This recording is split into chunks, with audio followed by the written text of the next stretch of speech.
ત્યાગાત શાંતિ અનંતરમ, ત્યાગાત અનંતરમ શાંતિ. ત્યાગથી અનંતર, ત્યાગથી તરત જ શાંતિ પ્રાપ્ત થાય છે. એટલે ત્યાગ એ મનની શાંતિનું, સુખની પ્રાપ્તિનું સાધન છે. તો ગઈકાલે આપણે આ ચર્ચા કરી કે કેવી રીતે જ્યારે પણ આપણને કોઈ સુખનો અનુભવ થતો હોય ત્યારે આપણે સામાન્ય રીતે એવું માની લઈએ છીએ કે કોઈ વિષયમાંથી આપણને સુખ પ્રાપ્ત થયું. ખરેખર તો આપણા મનમાં એ વસ્તુ માટે જે ઝંખના હતી, તૃષ્ણા હતી, ઈચ્છા હતી, એ નિવૃત્ત થઈ જાય છે. એટલે વિષયની પ્રાપ્તિમાં ઈચ્છાની નિવૃત્તિ છે, એનો ત્યાગ થયો. આપણું મન જે બહિર્મુખ હતું, જ્યાં સુધી મનમાં કશી વસ્તુની ઈચ્છા હતી, ઝંખના હતી, તૃષ્ણા હતી, ત્યાં સુધી મન એ તરફ વળેલું હતું, બહિર્મુખ હતું. ઈચ્છા પૂરી થાય, ઝંખના પૂરી થાય એટલે મન બહિર્મુક્ત મુક્ત થઈને ક્ષણભર પાછું અંતર્મુખ બને. અને તેથી અંતરમાં જે સુખ છે એનો અનુભવ કરે.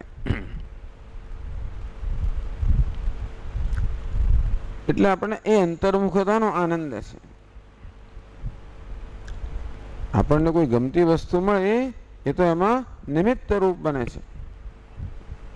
આપણા મનને અંતર્મુખ બનાવવામાં નિમિત્ત બને છે. અને એ રીતે જે આંતરિક આનંદ છે એ પ્રાપ્ત કરાવે છે.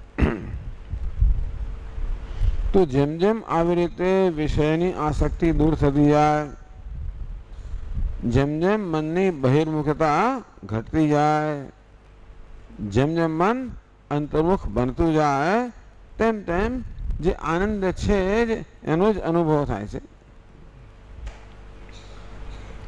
ગઈકાલે જેમ આપણે ચર્ચા કરી તેમ સુખ એ કોઈ ઉત્પન્ન કરવાની વસ્તુ નથી. સુખ તો છે જ, માત્ર એનો આવિર્ભાવ કરવાનો છે.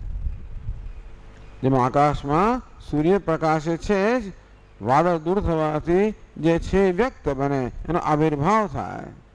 તે રીતે આપણા આંતરિક સુખની આડે જે કે ઝંખના રૂપી, ઈચ્છા રૂપી, રાગદ્વેષ રૂપી જે આવરણ છે એ ક્ષણભર દૂર થઈ જાય છે. આપણા ઈચ્છિત વિષયની પ્રાપ્તિમાં ક્ષણભર એ આવરણ કહો, અવરોધ કહો, દૂર થઈ જાય છે. અને જેમ પેલું વાદળ દૂર થાય અને આપણને સૂર્યની ઝાંખી થાય તેવી રીતે પેલા સુખની ઝાંખી થાય છે. વળી પાછું બીજી ઈચ્છાનું વાદળ આવી જાય, પાછું સુખ આપણો અનુભવનો વિષય ન રહે. બધાને સંભળાય છે બરોબર? છેક સુધી? અચ્છા.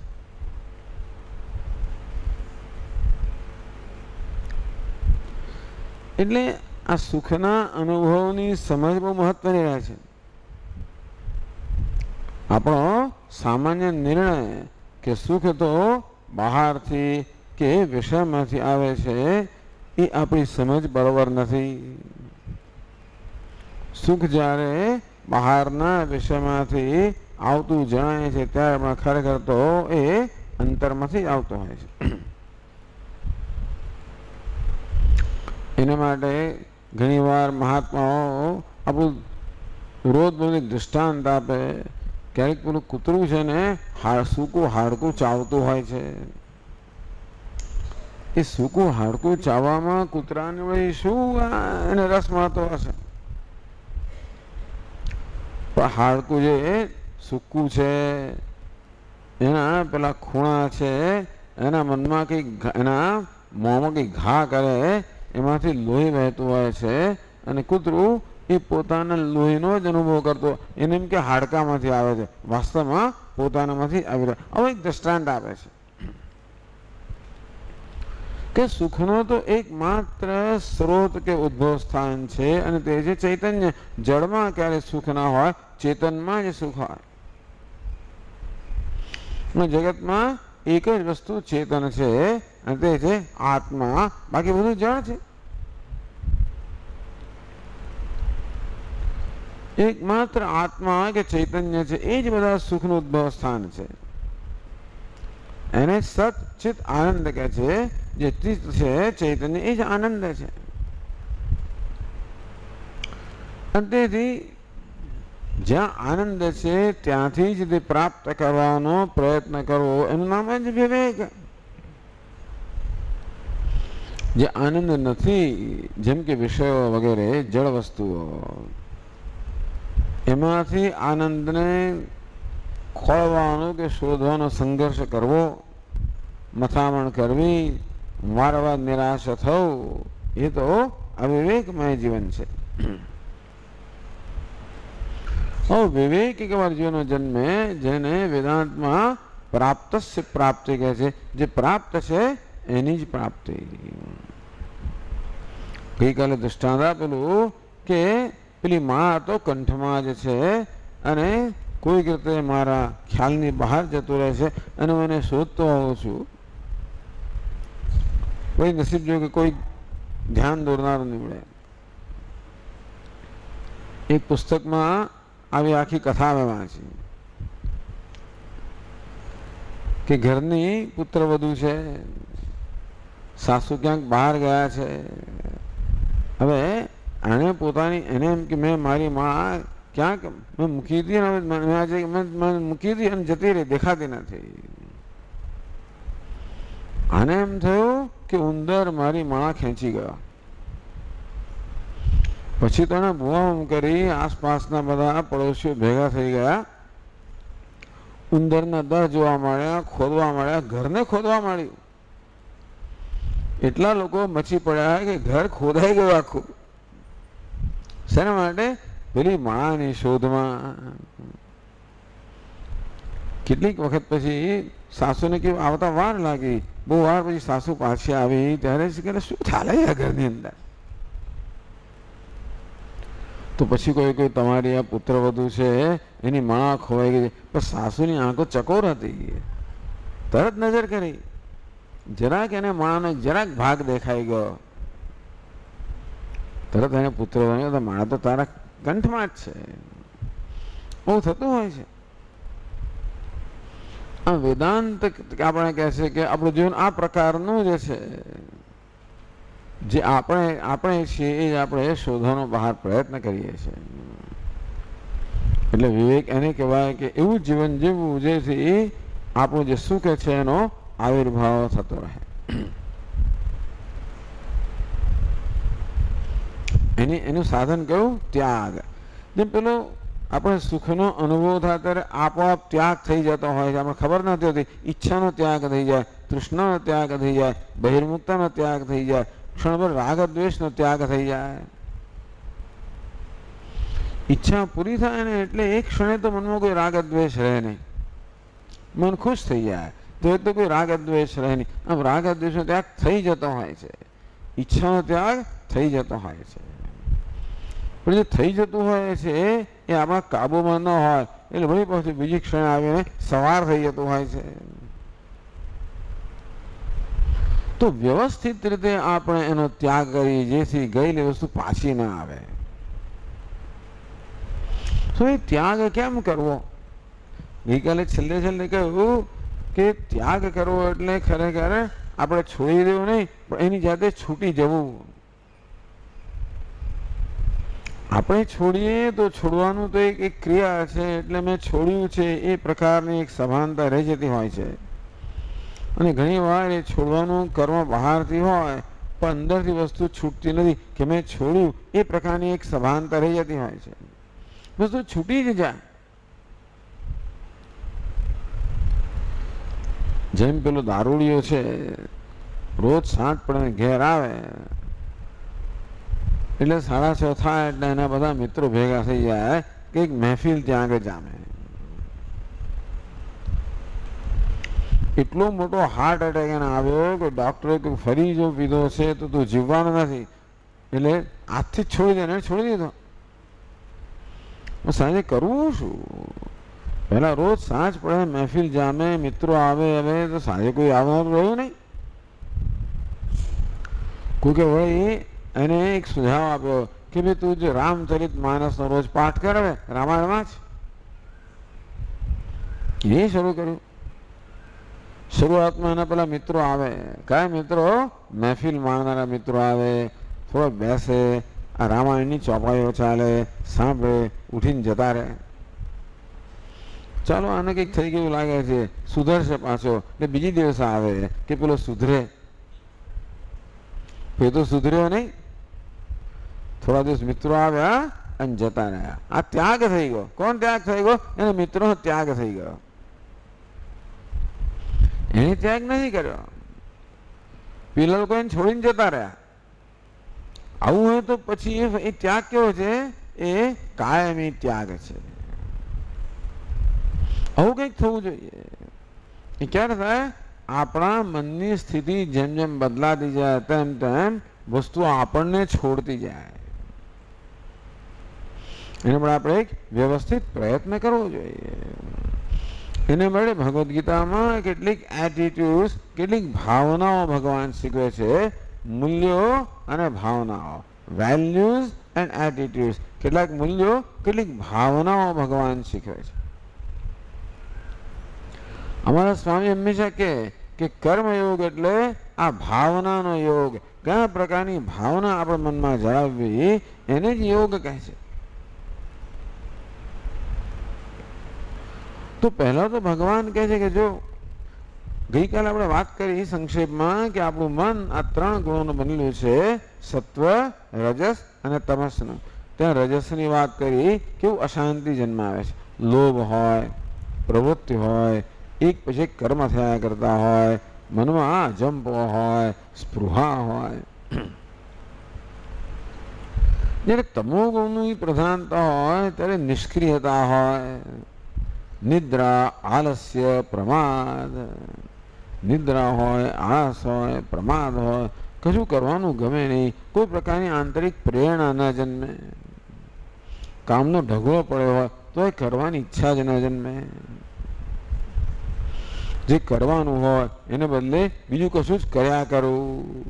કરવાનું છે એમાં રસ નથી પડતો, અંતેથી છાપા વાંચ, બીજું કંઈ કર્યા કરવું. વાંચવાનું પરીક્ષાનું વાંચવાના બદલે ટીવી જોયા કરે. નિદ્રા, આલસ્ય, પ્રમાદ. તો પહેલો ત્યાગ તમો ગુણનો કરવાનો.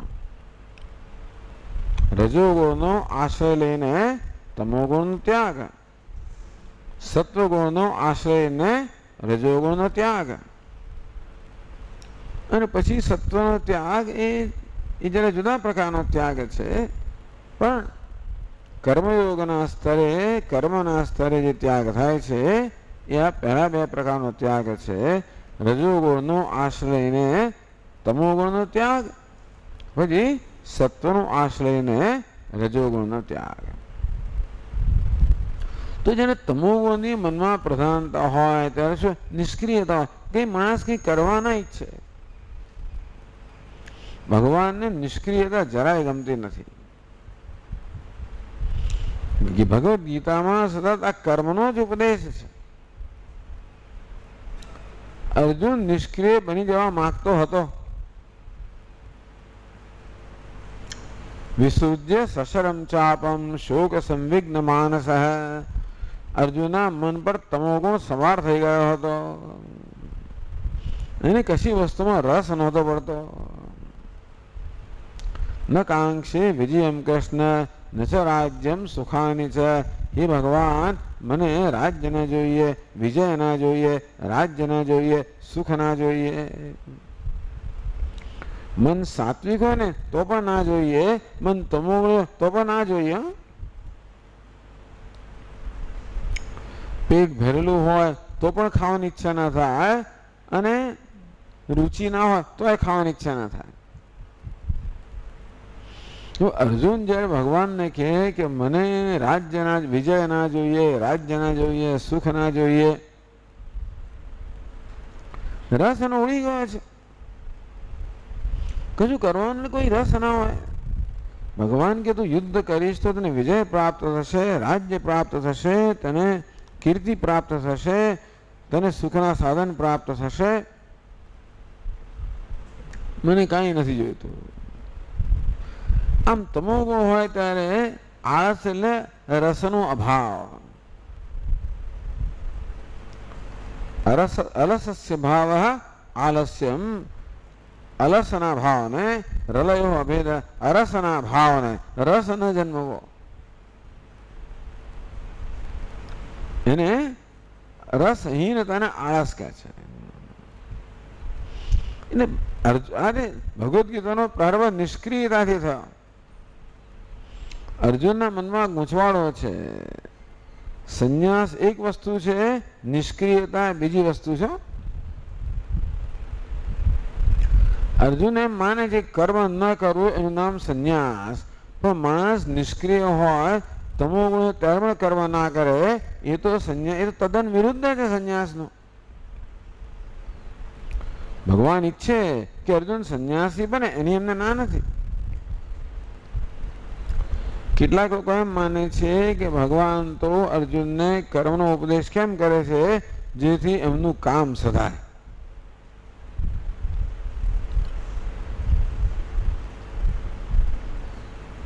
જેમ હનુમાનજીએ બધા ભગવાનના કર્મ કર્યા ને, તેવી રીતે અર્જુન ભગવાનના કર્મ કરે તો ભગવાનનું અવતારનું કાર્ય થાય એવું માને છે. એવું કશું નથી. ભગવાનને અર્જુનની કોઈ જરૂર નથી. એ તો અર્જુનને યશ મેળવવા માટે જ પસંદ કરવામાં આવ્યો છે. અર્જુન હોય કે ના હોય, ભગવાનનું કાર્ય થવાનું જ છે. ભગવાન અર્જુનને કર્મનો ઉપદેશ કરે એ પોતાના હેતુથી પ્રેરાય, કે સ્વાર્થથી પ્રેરાય નહીં, નહીં તો પછી એ ઉપદેશ ના કહેવાય. એવા ભગવાનનો ગુરુ ના કહેવાય, જે પોતાનો સ્વાર્થ સાધવા માટે શિષ્યને પ્રેરિત કરે. શિષ્યનું હિત ના હોય તો પોતાનું હિત હોય, એને આપણે સાચા અર્થમાં ગુરુ ના કહીએ. એ તો શિષ્યનો લાભ લેવાનો થયો ને. તો પોતાનું કામ કઢાવવા માટે ભગવાન જો અર્જુનને કર્મનો ઉપદેશ કરતા હોય તો ભગવાન અર્જુનનો લાભ લે છે એમ કહેવાય? એવું નથી. ભગવાનને કોઈ પ્રકારની અર્જુનની ઉન્નતિમાં રસ કરો. ભક્તો સિમે સખા છે, કારણ કે અર્જુન તમારો ભક્ત છે, અમારો સખા છે. પણ ભગવાન અર્જુનની ઉન્નતિ ઈચ્છે કે અર્જુન સુખી થાય, મુક્ત થાય. અર્જુને એ પ્રકારની માગણી પણ કરી. યશ શ્રેયસ્યાત નિશ્ચિતમ બ્રૂહિ તન્મે, હે ભગવાન, જેને મને નિશ્ચિત શ્રેયસ પ્રાપ્ત થાય, નિશ્રેયસ પ્રાપ્ત થાય, એનો મને ઉપદેશ કરો. એટલે ભગવાન અર્જુનને નિશ્રેયસનો, મોક્ષનો ઉપદેશ કરી રહ્યા છે. અમારા સ્વામી હંમેશા કહે કે ભગવદ્ ગીતા મોક્ષ શાસ્ત્ર છે. મોક્ષયિષ્યામિ મા શુચઃ, હું તને મુક્ત કરીશ. ભગવાનને કેવી અંદરની એક કેવી કરુણા છે. અર્જુન પ્રત્યે કેટલો સ્નેહ છે, કરુણા છે. પાર્થો વત્સ, અર્જુન તો વત્સ છે, વાછરડું છે. એને દૂધ પીવા માટે દૂધ દોવામાં આવે છે. એટલે મહાપુરુષમાં આવી કરુણા હોય. એમ ફોર સેવા. કેરિંગ, સ્વામીજીની વ્યાખ્યા કરે, કેરિંગ ઇઝ એમ. કેરિંગ એટલે કાળજી કરવી, અન્યની કાળજી કરવી. છે ને મારા આ બધું શું કામ ઊભું કરો છો મહારાજ આ ઉંમરે પાછું? કેરિંગ ઇઝ એમ, કાળજી કરવી. કેટલા બધા લોકો છે જેમને કાળજીની અત્યંત જરૂર છે. બીજા કેટલા લોકો છે જે કાળજી કરી શકે એમ છે, એવી જાતની એમને અનુકૂળતા છે. એ પ્રકારની એમને લક્ઝરી છે, ટૂંકમાં એમનો સમય છે, એમની પાસે સાધનો છે. એટલે કહેવાનું હોય છે કે મહાપુરુષો આ પ્રકારની ઈચ્છાથી પ્રેરાઈને કરતા હોય છે. એટલે ભગવદ્ ગીતાનો ઉપદેશ પણ માત્ર અર્જુનના હિત માટે થયો છે.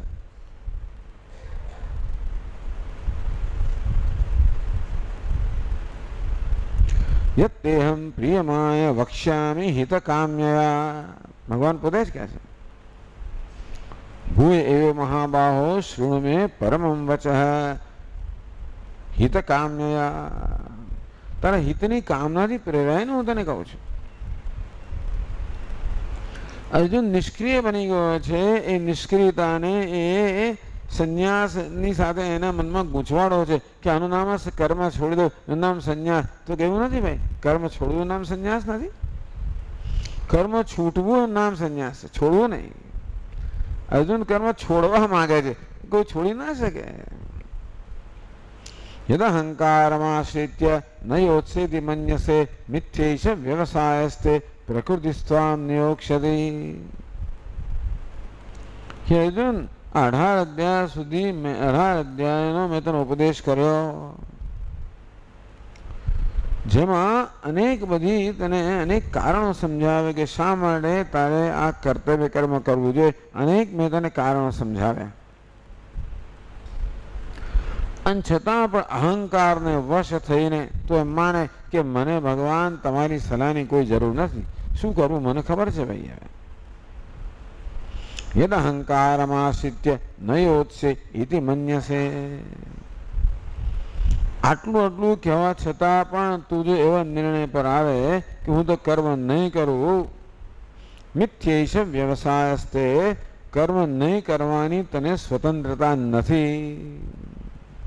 પ્રકૃતિ સ્વામ નિયોક્ષ્યતિ, તારો સ્વભાવ જ છે એ તારું નિયંત્રણ કરીને તને કર્મમાં જોતરશે. સ્વભાવ જેન નિબદ્ધ સ્વેન કર્મણા કર્તુમ નેચ્છસી અન્મોહાત કરીષ્યસી અવશોપિત. ટૂંકમાં કર્મ છોડવું આપણા હાથમાં નથી, કાનો ભાવ એ છે. કર્મ આપણને છોડે તો કામ થાય. કશી વસ્તુ છોડવી આપણા હાથમાં નથી. એ વસ્તુ આપણને છોડીને જાય તો જ સાચા અર્થમાં ત્યાગ થયો કહેવાય. એવા ત્યાગની શાંતિ મળે. આપણે છોડેલી વસ્તુની શાંતિ, સ્વામી આટલું છોડવું તો શાંતિ નથી મળતી, એ છૂટે તો શાંતિ મળે. છોડવાથી કરતા છૂટે ત્યારે શાંતિ મળે. ભગવાન ઈચ્છે કે અર્જુનને શાંતિ મળે, એનું કર્મ છૂટી જાય. જેમ પેલા માણસે પોતાનામાં પરિવર્તન કર્યું, અત્યાર સુધી દારૂ પીતો હતો માટે એ પ્રકારના લોકો એની મહેફિલમાં આવતા હતા, એણે પોતાનું પરિવર્તન કર્યું અને હવે એ રામાયણનો પાઠ કરવા લાગ્યો, અને ત્યારે આપોઆપ પેલા લોકોને છોડીને જતા રહ્યા. તેમ પહેલા નિષ્ક્રિયતાનો ત્યાગ ભગવાન કે એટલે અર્જુનને સંબોધીને કહે છે, નિષ્ક્રિયતાનો ત્યાગ. શરીર યાત્રા પિચતે ન પ્રસિદ્ધેદ અકર્મણ. હે અર્જુન, તું નિષ્ક્રિય રહીશ તો તારી શરીર યાત્રા પણ નહીં ચાલે, અર્થાત તારું શરીર પણ નહીં ચાલે.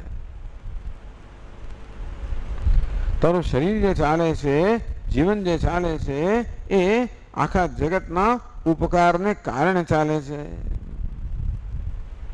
આ જગત તારી દરકાર કરી રહ્યું છે, તારી કાળજી લઈ રહ્યું છે, એવી એક વ્યવસ્થા છે જગતમાં. બૃહદારણ્યક ઉપનિષદ કહે છે કે આ જે મનુષ્ય છે ને એ સર્વેષામ ભૂતાનામ લોક, આ બધા પ્રાણીઓનું ઉપકારક છે. મનુષ્ય બધા પ્રાણીઓ પર ઉપકાર કરે છે. ક્યારે ઉપકાર કરે? જ્યારે એને જે પ્રકારે આદેશ આપવામાં આવ્યો છે એ પ્રકારે જીવે ત્યારે આ મનુષ્ય સમગ્ર જગતનો ઉપકારક બને છે. ભગવાન કે તું ઉપકારક બન. કેમ? કારણ કે તું સતત ઉપકાર પ્રાપ્ત કરી રહ્યો છે. આ જગતમાં આ પ્રકારનો સંબંધ છે ઉપકાર્ય ઉપકારક સંબંધ. આમ જગતનું પ્રત્યેક તત્વ ઉપકાર કરતું હોય છે અને વળતા જગત એના પર ઉપકાર કરે. આમ દરેક ઉપકાર કરે અને ઉપકાર પ્રાપ્ત કરે. ઉપકારક એટલે ઉપકાર કરનાર, ઉપકાર્ય ઉપકાર પ્રાપ્ત કરનાર. આવો સંબંધ છે. એટલે આવું જો આમાં એવું છે ને કે આવો સંબંધ ક્યારે જળવાય? તમારે ઘેર કોઈ ક્યારે આવે? તમારા લગ્નમાં તમારી ઘેર લગ્ન હોય તો ક્યારે આવે? તમે એના દીકરાના લગ્નમાં ગયા હો તો બધા લોકો નોંધ રાખતા હોય છે. તમે કેટલો ચાંદલો આવે, તમે ગયો કે કેટલો ચાંદલો કર્યો તો એ પરથી નક્કી થાય કે તમને કેટલો ચાંદલો મળશે. ભાઈ આ તો બધો વ્યવહાર છે ને. દુનિયામાં પણ આવું જ છે. આપણે ક્યારે ઉપકાર પ્રાપ્ત થાય? આપણે ઉપકાર કરતા રહીએ ત્યારે, નહીં તો ન થાય. મને ભગવાન કહે તું કર્મ કર. એનું બૃહદારણ્યક ઉપનિષદ કે માનવી કેવી રીતે સમગ્ર જગતનો ઉપકાર પર ઉપકાર કરે છે. એટલે આ ઉપકાર એની આપણે ચર્ચા કરીશું આગળ જઈને. ભગવાન કહે છે તો નિષ્ક્રિય બની જશે તો તારું જીવન પણ નહીં ચાલે. આ શરીરને ચલાવવા માટે પણ સક્રિયતા જોઈએ. તેથી તું નિષ્ક્રિય બની જઈશ તો કાંઈ નહીં ચાલે. કેટલાક ચેમ્પિયન લોકો એમ કહે છે કે કર્મ તો છોડી જ દેવું જોઈએ. છોડી દો, ફેંકી દો, કર્મને છોડી દો. કેટલાક એવું માનનારા છે કે કર્મ તો આધ્યાત્મિક ઉન્નતિમાં અવરોધ રૂપે છે. ત્યાજ્યમ દોષ વધિત્ય કે કર્મ પ્રાહુર મનીષિણ. ભગવદ ગીતામાં ભગવાન કે એકે મનીષિણ પ્રાહુ. કેટલાક મનીષી લોકો, કેટલાક વિદ્વાનો એમ કહે છે ત્યાજ્યમ દોષવદ કે કર્મ. આ કર્મ તો દોષવત છે, દોષ વાળું છે, માટે એને છોડી દેવું જોઈએ. કર્મ તો આપણે આધ્યાત્મિક ઉન્નતિમાં અવરોધ રૂપ છે. મનમાં વિક્ષેપ ઉત્પન્ન કરનારું છે. તમને તેથી તમારા ધ્યાન વગેરે પ્રક્રિયામાં આ કર્મ તો આડે આવનારું છે, મળે એને છોડી દો. ભગવાન કે વાત બરોબર નથી. એ ત્યાગ બરોબર નથી. નિયતસ્ય તુ સંન્યાસ કર્મણો નોપપદ્યતે મોહાત તસ્ય પરિત્યાગ તામસ પરિકીર્તિત. કયા અધ્યાયમાં આવે છે? હા, અંત્યાક્ષરી ભૂલાઈ ગઈ. અંત્યાક્ષરી તૈયારી કરતો કડાટ ચાલતું હોય છે. પણ અઘરું છે. આ કેવું તો અઘરું છે, એટલે હું સમજી શકું છું. 18 અધ્યાયમાં આવે છે જે નિયત છે, જે કર્મ કરવું જોઈએ, જેનું કર્તવ્ય છે એનો ક્યારે ત્યાગ ના કરવો જોઈએ. મોહાત, આ પ્રકારના મોહથી, અવિવેકથી પ્રેરાને કે કર્મનો જીવનમાં કોઈ ઉપયોગ નથી. કર્મ તો બોધ રૂપ છે, અંતે એનો ત્યાગ કરો.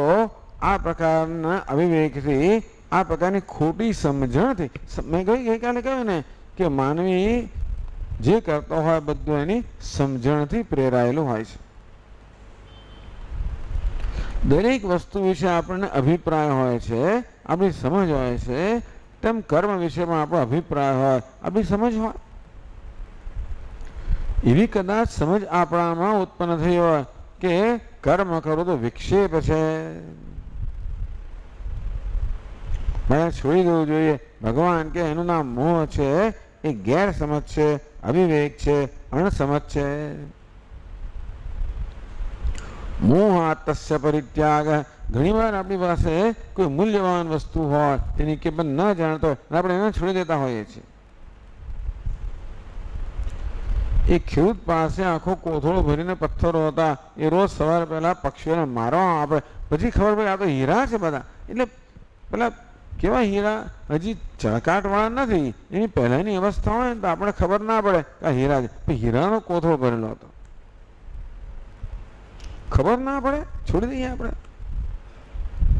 કાચાર્થમ વિસ્મૃતમ રત્નમ, ક્યારેક કાચ વધારે ચળકતો હોય, પેલું રત્ન ચળકતું ના હોય, અને તેથી વધારે ચળકાટથી મોહ પામીને રત્નને છોડી દેવામાં આવે. એવું ઘણી વાર મોહથી વસ્તુ છોડી દેવામાં આવતી. મોહાત તસ્ય પરિત્યાગ. એ અર્જુન, આ કર્મ તો રત્ન સમાન છે, એ રત્નને પારખવા ઝવેરી જોઈએ, અને તેથી આ કર્મરૂપી રત્નની કિંમત પારખવા પણ ઝવેરી જોઈએ. તને એ પ્રકારની કિંમત નથી જણાતી, માટે તે તારા ધનુષ્માને છોડી દીધા છે, હેઠા મૂકી દીધા છે. એ નિષ્ક્રિયતાનો ત્યાગ. જગતમાં કોઈ વસ્તુ નિષ્ક્રિય નથી, બધી જગ્યાએ સક્રિયતા છે. કુદરતના પ્રત્યેક તત્વ સતત કાંઈ ને કાંઈ કરી જ રહ્યું છે, ભગવાન જ કરી રહ્યો છે. નમે પાર્થાસ્ય કર્તવ્યમ ત્રિષુ લોકેષુ કિંચન નાનવાપ્તમ અવાપ્તવ્યમ વર્ત એવ ચ કર્મણિ. ભગવાન કે જો અર્જુન, આ ત્રણેય લોકમાં એવું કશું જ નથી જે મને પ્રાપ્ત ના હોય. હું તો ત્રણેય લોકનો ઈશ્વર છું ને, મારે શું મેળવવાનું છે, મારે શું સિદ્ધ કરવાનું છે, કઈ નહીં. ટૂંકમાં આપણે સામાન્ય રીતે કર્મ ક્યારે કરીએ, એ દ્વારા કશું મેળવવાનું હોય તો જ ને. આમ કર્મની પ્રેરણા સામાન્ય રીતે સમજ મળતી હોય, કર્મમાંથી જે વ્યક્તિગત લાભ થતો હોય એ સામાન્ય કર્મની પ્રેરણા. ભગવાન કે મને કોઈ વ્યક્તિગત લાભની હવે આવશ્યકતા છે, વર્ત એવ કે છતાં હું સતત કર્મમાં રત છું. એટલું સતત કર્મ કરે છે. કૃષ્ણના રૂપમાં તો ભગવાન કર્મ કરે, પણ જગતના રૂપમાં એ પણ કર્મ કરે છે. ભગવાન જગતના રૂપમાં છે ને,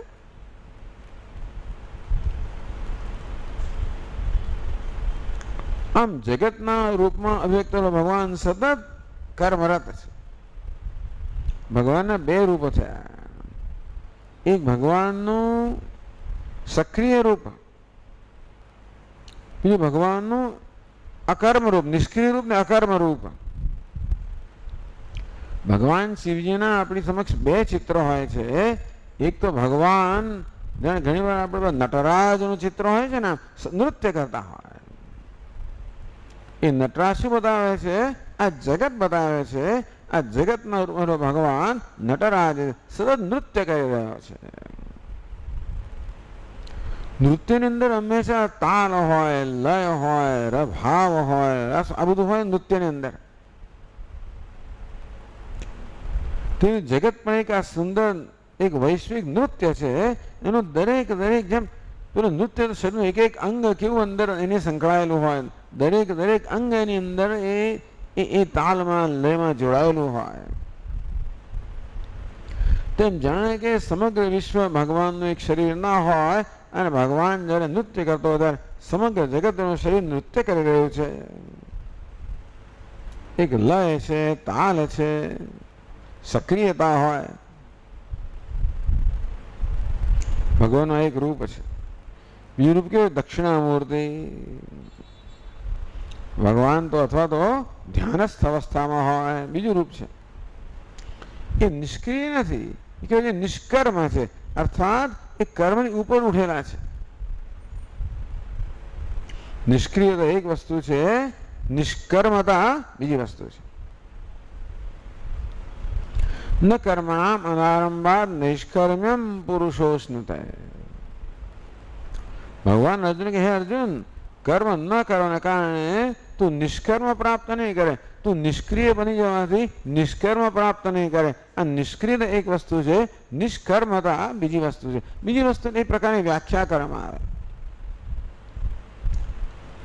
નિષ્કર્મના ભાવને નૈષ્કર્મ્ય કહે છે. નૈષ્કર્મ્ય એટલે મોક્ષ, કર્મની ઉપર ઉઠી જવું. કર્મ ન કરવું એક વસ્તુ છે, કર્મની ઉપર ઉઠવું બીજી વસ્તુ છે. બરોબર ને? તો ભગવાન શિવજીનું જે સ્વરૂપ છે ધ્યાનસ્થ, એ નિષ્ક્રિય સ્વરૂપ નથી, કર્મથી ઉપર ઉઠેલું સ્વરૂપ છે. ભગવાન કે વર્ત એવ ચ કર્મણી, મારે કશું સિદ્ધ કરવા છતાં હું સતત સક્રિય છું. આમ જગત દ્વારા ભગવાન સતત આપણે સક્રિયતાનો બોધ આપી રહ્યા છે. એનાથી કઈ મળે કે ના મળે મહત્વનું નથી, બસ સતત ઘરમાં જોડાયેલા રહેવું જોઈએ. સક્રિયતા એ જ ખરેખર જીવન છે, નિષ્ક્રિયતા નહીં. એટલે પહેલું ભગવાન જે પાઠ આપે છે ગીતાની અંદર એ સક્રિયતાનો પાઠ આપે છે. અર્જુન નિષ્ક્રિય બની ગયો હતો. શરીર યાત્રા પીછે છતે ન પ્રસિદ્ધેત અકર્મણ, તું કર્મ નહીં કરે નિષ્ક્રિય બની જઈશ તો શરીર પણ નહીં જાય. શરીર કદાચ ચાલે ખરું, પણ અહીંયા નિષ્ક્રિયતા કોને કહેવાય? તું જો જગતમાં તારો ફાળો નહીં આપે તો. આપણે સમજીશું ભગવાન કર્મ શબ્દ શાને વાપરે છે? આપણે ફાળો આપવો, ઉપકારક બનવું.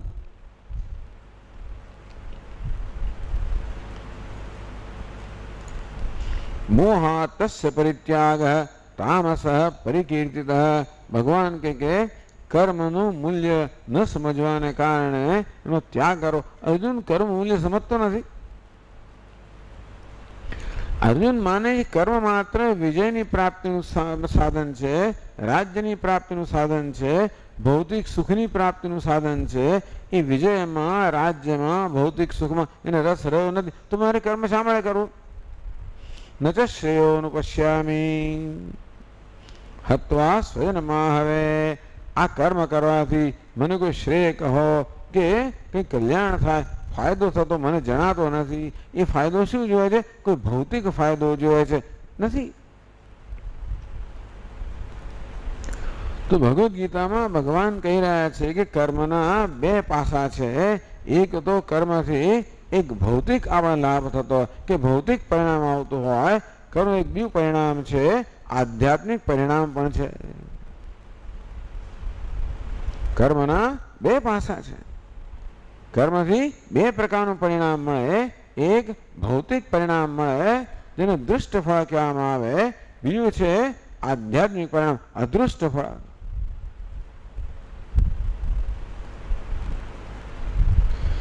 એ આધ્યાત્મિક પરિણામ છે ને, તો આપણે જે કર્મ કરીએ છીએ એનાથી ભૌતિક પરિણામ આવે, પણ જે પ્રકારની ભાવના ધરાવીએ છીએ એનાથી પેલું એક આધ્યાત્મિક પરિણામ આવે કે એક સૂક્ષ્મ પરિણામ આવે. એક સ્થૂળ પરિણામ, બીજું સૂક્ષ્મ પરિણામ.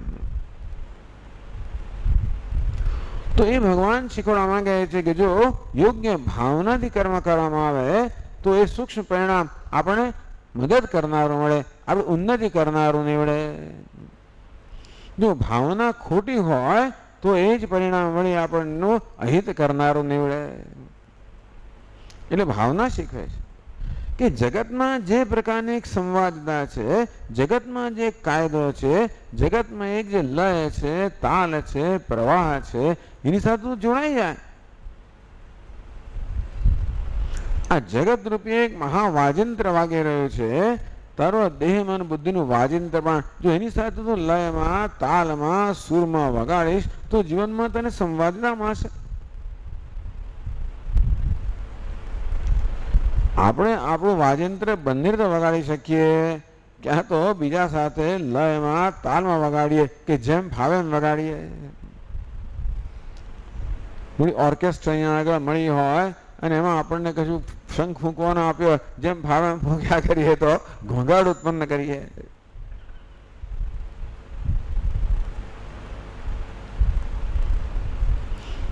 તેમ કર્મ એટલે ગમે તેમ કરવા નહીં કરો, પણ ભગવાન સમજ્યા પહેલા કર્મ કર ભાઈ. તો નિષ્ક્રિય બેસેલા કરતા તું સકામ કર્મ કર. ચાલો કામ નથી પ્રેરણા, કર્મ કરતો કામ વ્યક્તિગત વળતર. ચાલો એ તને પ્રેરક બળ છે. મોટા માણસને કર્મ પ્રેરક બળ કયું છે? આમાંથી મને શું લાભ મળશે એ પ્રકારની ગણતરી મન કરતું હોય. ચાલો એવી ગણતરી કર્મ કરતું. એટલા જ માટે શાસ્ત્રો આ માણસને કર્મ જોડવા માટે અનેક પ્રકારના બધા પ્રલોભનો આપતા હોય છે કે તું આમ કરીશ ને તો સ્વર્ગ પ્રાપ્ત થશે.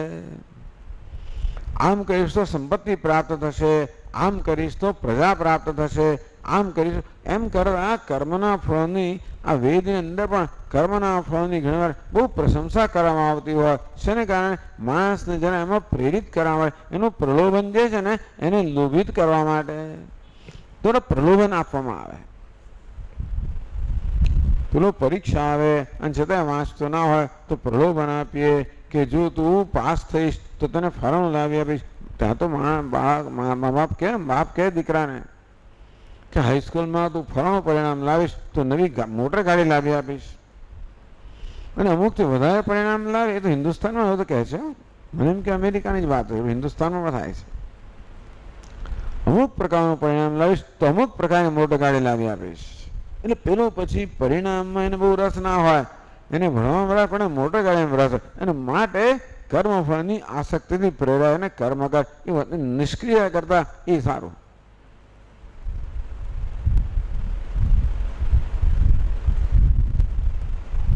એટલે નિષ્ક્રિયતાનો ત્યાગ. પણ તું કર્મ કરે ત્યારે એક વસ્તુ ધ્યાન રાખજે, કર્મ કરવાની પ્રક્રિયામાં તું ધર્મનો ત્યાગ ના કરીશ.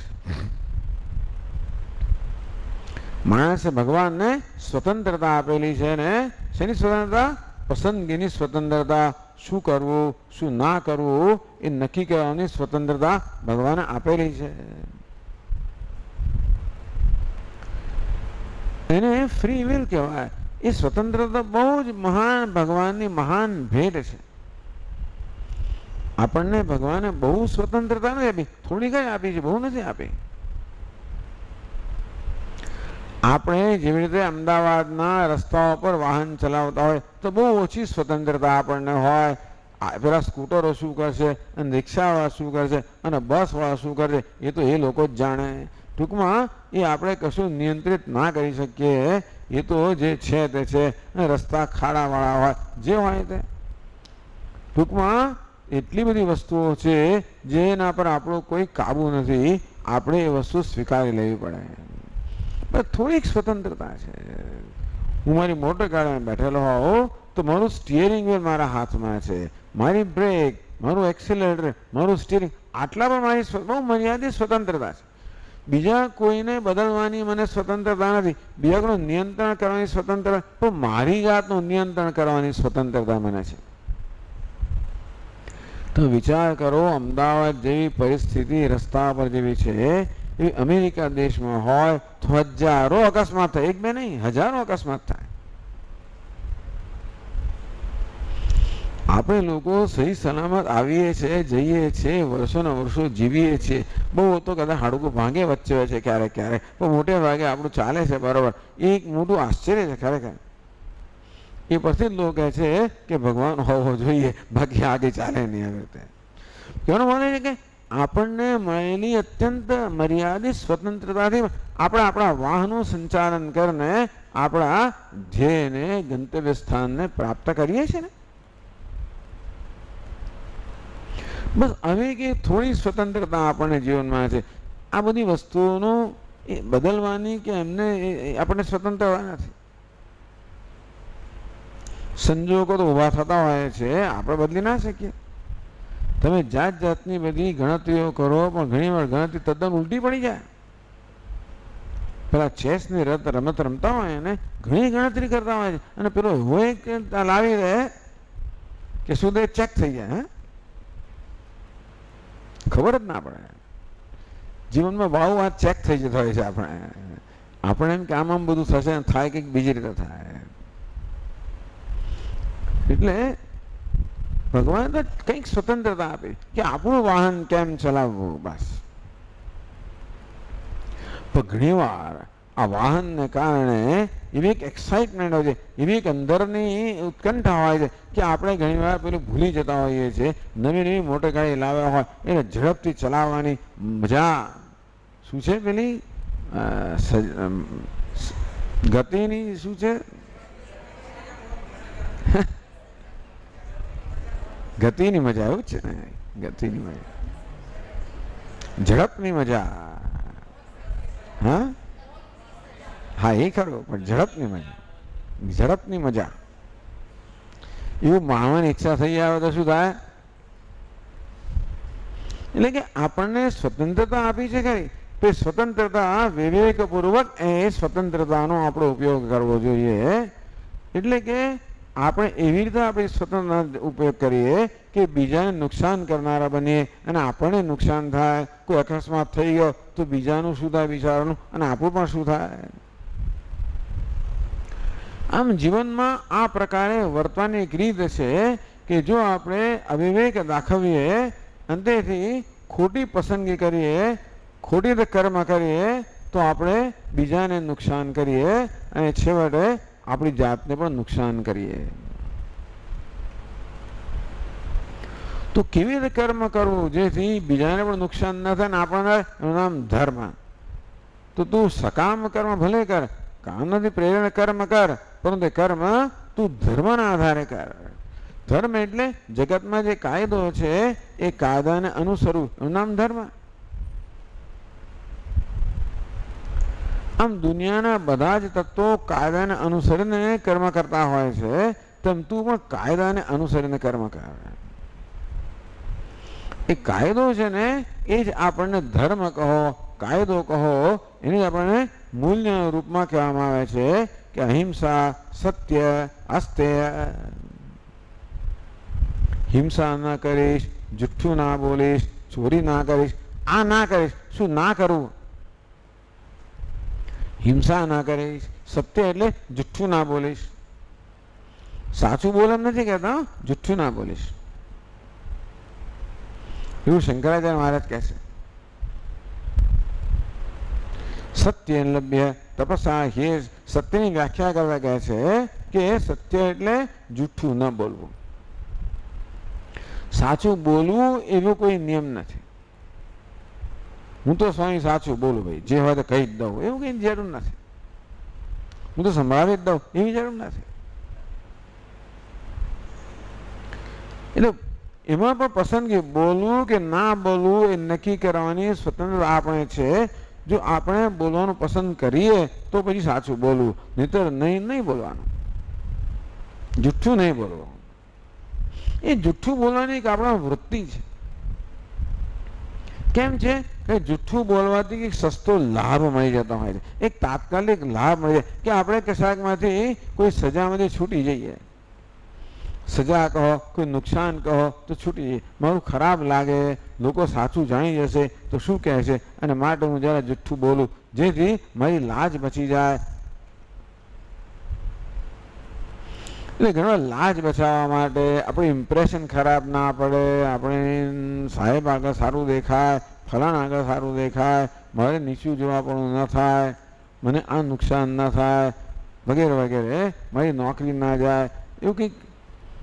એટલે એવી બધી વૃત્તિઓથી પ્રેરાઈને આપણે ઘણી વાર સત્યનો ભોગ આપતો હોય. ભગવાન કે નહીં ભાઈ સકામ કર્મ કર, પરંતુ તું જુઠ્ઠું ના બોલીશ,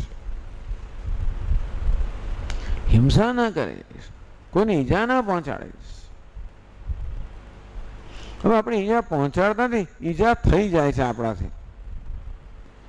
આપણે ઈજા કરીએ છીએ ને ત્યારે આપણે જાણી જોઈ નથી કરતા, આપણાથી ઈજા થઈ જતી હોય છે.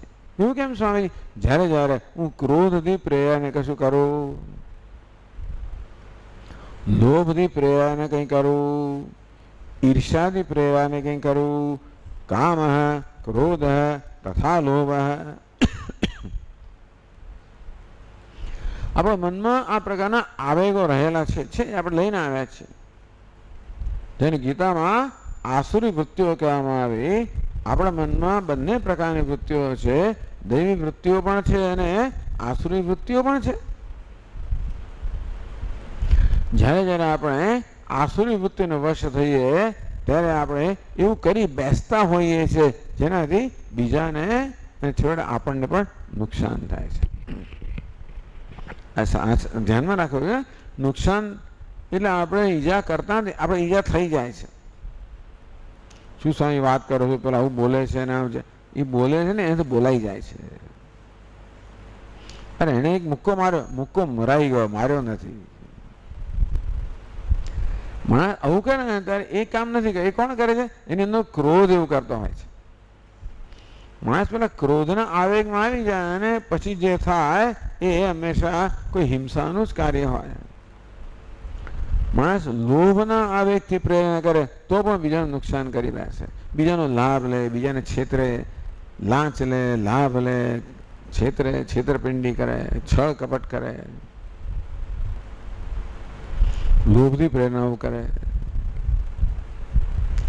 આમ ધર્મનું પાલન કરવું જરા અઘરું છે.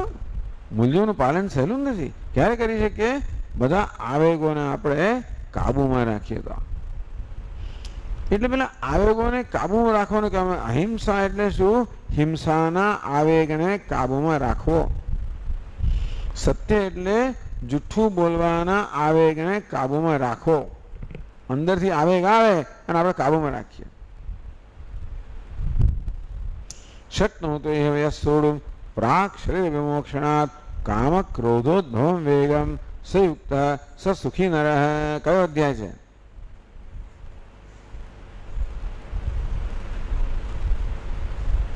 હા, છઠ્ઠો. મને તો ખબર હોય કે હું બોલું છું ને. પાંચમો અધ્યાય છે. શક્નોતિ યસ્સોડું પ્રાક શરીર વિમોક્ષણાત કામ ક્રોધોદ્ભવમ વેગમ. ભગવાન એ કામ અને ક્રોધ અને લોભના આવેગને જે ખાઈ શકે, આવેગ જન્મે અંદર, પરંતુ આવેગને કર્મ દ્વારા વ્યક્ત ના થવા દે, અંદર જ રોકી રાખે.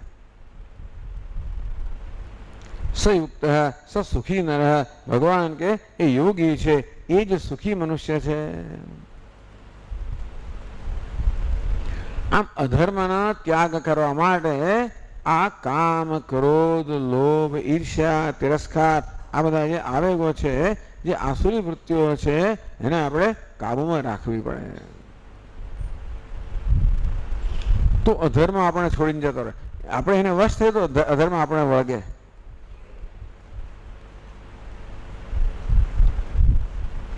આમ અધર્મનો ત્યાગ, નિષ્ક્રિયનો ત્યાગ, અધર્મનો ત્યાગ એ આપણે પ્રયત્નપૂર્વક કરવો પડે. એ ખરું. મનમાં આળસ આવતી હોય, પ્રમાદ હોય તો પ્રયત્નપૂર્વક મનને કર્મમાં જોડવું પડે. મનમાં આવેગ આવે, ક્રોધ જન્મે, ઈર્ષ્યા જન્મે, લોભ આવે તો પ્રયત્નપૂર્વક એ આવેગને આપણે ખાવો પડે, પ્રયત્ન કરવો પડે. સંયુક્ત સ સુખી નર. ભગવાન કે એ યોગી છે, એ નર સુખી છે, એ નર છે. જે પોતાના આવેગોને કાબુમાં રાખે એ જ નર છે. જે આવેગને વશ થાય એ તો નર પણ નથી. કોણ છે? પશુ છે. પશુઓનું જીવન કેવું છે? આવેગાત્મક હોય. ભસવાનું મન થયું, ભસી નાખ્યું. કરડવાનું મન થયું, કરડી નાખ્યું. લાતવાનું મન થયું, ગધા લાત મારી દીધી. જે મનમાં આવેગ આવે એ પ્રકારે કરે. આપણે એને અધર્મ નથી કહેતા કે એ પ્રકારનું જ એનું તો મન છે. ભગવાન એ પ્રકારની એમને સ્વભાવ આપ્યો છે, પણ આપણને એવું ના થાય. તો નિષ્ક્રિય ભગવાન ત્યાગનો આપણને ઉપદેશ કરીને નિષ્ક્રિયતાનો ત્યાગ, અધર્મનો ત્યાગ. એ પહેલું પગલું સકામ કર્મ. સકામ કર્મ એટલે કામનાથી પ્રેરાઈને થતું કર્મ. આ પહેલું પગથિયું છે. એમાં શું થાય છે? નિષ્ક્રિયતાનો ત્યાગ થાય છે. પરંતુ એ કામનાથી પ્રેરાઈને કર્મમાં પણ એક વસ્તુ ધ્યાન રાખવી જોઈએ કે સાધ્ય માટે સાધનનો ભોગ ન આપવો જોઈએ. એક બાજુ યુધિષ્ઠિર છે, બીજી બાજુ દુર્યોધન છે. યુધિષ્ઠિરને કામના તો છે, રાજ્યની કામના છે, નથી એવું નહીં, પરંતુ રાજ્યની પ્રાપ્તિ માટે એ ધર્મનો ભોગ નથી આપતા. જ્યારે દુર્યોધનને રાજ્યની કામના છે, પરંતુ એ કામના એવી પ્રબળ છે કે એ બધા મૂલ્યોનો ભોગ આપી દે છે. આતતાઈ બનો, એ આતતાઈ આવું જે બધા પ્રકારના દુષ્કર્મ એ કરી ચૂક્યો છે. તો આપણે યુધિષ્ઠિર બનવાનું, આપણે દુર્યોધન નહીં બનવાનું. એ દુર્યોધનમાંથી આપણામાં પરિવર્તન લાવે યુધિષ્ઠિર બનવાનું. કંઈ ન કરે તો દુર્યોધન તો છે જ આપણે. જો પ્રયત્ન નહીં કરીએ તો આપણા આવેગો આપણે કામ કરાવવાના જ છે. એમાં માટે આપણો કોઈ પ્રયત્ન નથી. પ્રયત્ન ક્યાં છે? આવેગોને ખાવાનોમાંથી મુક્ત રહેવાનો પ્રયત્ન.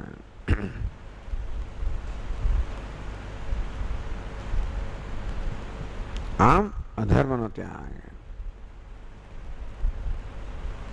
પછી એક એક પછી આમ એક એક પગથિયું આપણે ચડવાનું છે.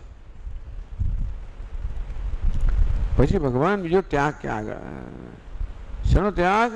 ભાઈ કર્મફળની આસક્તિનો ત્યાગ. કર્મણ્યેવાધિકારસ્તે મા ફલેષુ કદાચન. હે અર્જુન, કર્મ કરવામાં તને અધિકાર છે, સ્વતંત્રતા છે. ફલેષુ, પરંતુ કર્મના ફળનો નિશ્ચય કરવાની સ્વતંત્રતા તને નથી. આ કર્મફળની આસક્તિ કોને કહેવાય એ પણ એક સમજવા જેવી વસ્તુ છે. આપણે કર્મ કરીએ ત્યારે હંમેશા કોઈને કોઈ પ્રયોજનથી પ્રેરાઈને કર્મ કરીએ, એને આસક્તિ નથી કહેવામાં આવતી. આપણે ધનુષ્ય પર બાણ ચડાવેલું હોય અને આપણે બાણને છોડીએ તો કોઈ લક્ષ્ય હોય એ ધ્યાનમાં રાખીને જ બાણને છોડતા હોય છે. આમ અધર હવામાં બાણ આપણે છોડતા નથી હોતા. એટલે ધનુષ્યની બાણ તો લક્ષ્યને ધ્યાનમાં રાખીને છોડવામાં આવે, એ તો ખરું છે. એટલે દરેક કર્મ પાસે કોઈ પ્રયોજન તો હોય. કોઈ નિષ્પ્રયોજન વગર તો કોઈ કર્મ હોય નહીં, સામાન્ય ના હોય. બેઠો કાંકરા નાખ્યા કરતો, એવું ઘણી વાર આવું કરતા હોય છે આપણે. તમો ગુણ જ્યારે હોય ત્યારે પ્રયોજન વગર થતું હોય છે. પેલો બેઠો તળાવ પર આમ કાંકરા નાખ્યા કરે. કદાચ એનું પ્રયોજન હોય પણ ખરું. પેલા તરંગો જોવા હોય બની શકે. કાંકરા નાખવા એમ કેવા તરંગો થાય છે. ઘણી વાર તો આમ બેધ્યાની અવસ્થામાં થયા કરતું હોય છે બધું. પણ ભગવાન કહે કે કર્મનું પ્રયોજન તો હોવું જોઈએ. પ્રયોજન વગર કર્મ ન થાય. પ્રયોજનમ અનુદ્દિશ્ય ન મંદોપી પ્રવર્તતે. કે પ્રયોજનને ધ્યાનમાં રાખ્યા વગર તો કોઈ મૂર્ખ માણસ પણ એવું કહે છે, મૂર્ખ માણસ તો કરે જ મને ન મંદોપી, એટલે કોઈ માણસ પ્રવૃત્ત ના થાય એવું કહ્યું છે. કોઈ મૂર્ખ માણસ તો પ્રવૃત્ત થાય હું માનું છું. કોને મૂર્ખ કહેવાય? જે કોઈ પ્રયોજન હવે કરતો એને મૂર્ખ કહીએ ને. એના મનમાં પ્રયોજન હશે જો કે. પેલો ડોન કિહોટી તો આમ પેલા પડછાયા સાથે લડતો હતો, એને એમ કે કોઈ સાચા માણસો છે એટલે લડતો હોય. એટલે એના મનમાં પ્રયોજન, આપણને પ્રયોજન ના દેખાય, એના મનમાં હશે ખરું. એટલે પ્રયોજન એટલે અમારા સ્વામી વાત કરે કે ભાઈ પાગલખાનું છે અને આ માણસ આમ ઊભો છે. એક ત્યાં આગળથી પથ્થર હશે ને ઊભો રહી ગયો અને જેને મોટી સભાને સંબોધતા મોઢેથી બોલતો હતો. એ સભાને સંબોધતો હતો. આપણે કોને બોલે છે? આપણી દ્રષ્ટિએ એને બોલવાનું કોઈ પ્રયોજન ના જણાય. એની દ્રષ્ટિએ એને એમ કે આ સભા બેઠી એનો હું સંબોધું છું એટલે એની દ્રષ્ટિએ પ્રયોજન છે જ. સ્વામી પાછા આગળ ઉમેરે એ સભાને શું કે હવે હું જ છેલ્લો છું, હું એક છું. I am the last, I am the chosen one and I am the last one. મારા પછી કોઈ નથી. પેલો ઉપરથી કે એના ભાઈબંધ બેઠો ઝાડ ઉપર, એટલે હું લાસ્ટ છું. પણ એટલે ચાલો પ્રયોજન, આ તો કહેવાનું પ્રયોજન એક વસ્તુ છે, આસક્તિ બીજી વસ્તુ છે.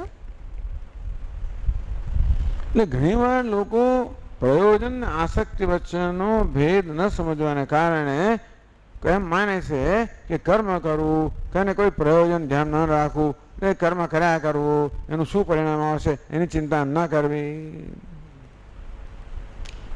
તો પરિણામને ધ્યાનમાં રાખ્યા કોઈ કર્મ ના કરે એટલું ખરું. તો શું એ તો કર્મફળની આસક્તિ છે કે એને આસક્તિ નથી કહેતા. ભગવાન કે મા ફલેષુ કદાચન, તો એને કર્મફળનો નિર્ણય કરવાનો અધિકાર નથી. તું કર્મફળનો નિર્ણય ના કરીશ. મા કર્મફળ હેતુ, કર્મફળનો હેતુ ના બનીશ. કર્મફળનો નિર્ણય તું ના કરીશ. ભગવાન એ નિર્ણય મારા પર છોડ. આમ આપણે ભગવાન વચ્ચે એક જાતની પાર્ટનરશિપ, ભાગીદારી ચાલે છે. પેલા ટેનિસની રમત રમાતી હોય તો એક કોર્ટમાં આ છે અને બીજા કોર્ટમાં બીજો, તો એ જીવ એક કોર્ટમાં છે, ભગવાન બીજા કોર્ટમાં છે. આપણે હવે મેચ ચાલે છે. હું એક સ્ટ્રોક લગાવું, શું કર્મ કરું, ભગવાન શું કરે, સામે મને બીજો સ્ટ્રોક લગાવે, શું કરે, કર્મ ફળ આપે. ભગવાન કે કર્મ ફળ નિર્ણય તો હું કરનાર છું, તું કરનાર નથી. આટલું ધ્યાનમાં રાખ. એ કે નાની સૂની વાત નથી. એટલું ધ્યાનમાં રાખીએ તો કેટલું બધું કામ થઈ જાય આપણું. ખરેખર આટલું જ ધ્યાનમાં રાખીએ કે કર્મ ફળનો નિર્ણય કરવો એ મારા હાથમાં નથી. પછી કર્મનો નિર્ણય કરવો મારા હાથમાં છે, માટે મારે યોગ્ય નિર્ણય કરવો એ પાછી મારી ફરજ છે. માટે મારે અધર્મ નહીં પણ ધર્મના આધારે કર્મ કરવું, એ પ્રકારે નિર્ણય કરવો એ મારી ફરજ છે. એટલે ભગવાન એ બહુ સ્પષ્ટ કરે છે કઈ વસ્તુ તું તારા નિયંત્રણમાં છે, કઈ વસ્તુ તારા કાબુમાં છે, કઈ વસ્તુ તારા કાબુમાં નથી. તો કર્મ તારા કાબુમાં છે, માટે તારે કર્મની જવાબદારી લેવી જોઈએ. અને કર્મની જવાબદારી એટલે તારે ધર્મના આધારે, મૂલ્યોના આધારે કર્મ કરવું જોઈએ. આ જવાબદારી છે. ગઈકાલે આપણે વાત કરી ને, ભગવાને આપણને પસંદગીની સ્વતંત્રતા આપે છે. જ્યાં સ્વતંત્ર હોય ત્યાં જવાબદારી હોવી જોઈએ. જવાબદારી વગરની સ્વતંત્રતા સ્વચ્છંદતા બની જાય. આ સ્વતંત્રતા અને સ્વચ્છંદતાનો ભેદ જાણવો જોઈએ. મને ફાવે એમ કરું એનો સ્વચ્છંદતા. જે યોગ્ય છે એ કરું નામ છે સ્વતંત્રતા. કર્મણ્યવાદ ભગવાન કે યોગ્ય છે તે તું કર. એટલે આપણે અત્યારથી વાત કરી કે યોગ્ય અત્યારે આટલું જ કહ્યું કે ધર્મના આધારે કર્મ કર. એ પ્રકારે તારી સ્વતંત્રનો સદુપયોગ કર, તું જવાબદારી લે. પરંતુ કર્મના ફળનો નિર્ણય કરવાની સ્વતંત્રતા નથી તો શું કરવાનું? ભલે ફળની કામનાથી પ્રેરણે કર્મ કરે તો પણ આસક્તિ ન રાખવી. એટલે કર્મના ફળને સ્વીકારી લેવું, કારણ કે એનો નિર્ણયકાર ભગવાન છે. એનો થઈ થયો કે કર્મનું ફળ તો ભગવાન પાસેથી આવી રહ્યું છે. ભગવાન ક્યાં છે સ્વામીજી? અમારા સાહેબે મને પ્રમોશન ના આપ્યું, ભગવાન ક્યાં આવ્યો એમાં? પેલું ચોર મારું ઝૂંટવીને લઈ ગયો, ભગવાન એમાં ક્યાં આવ્યો?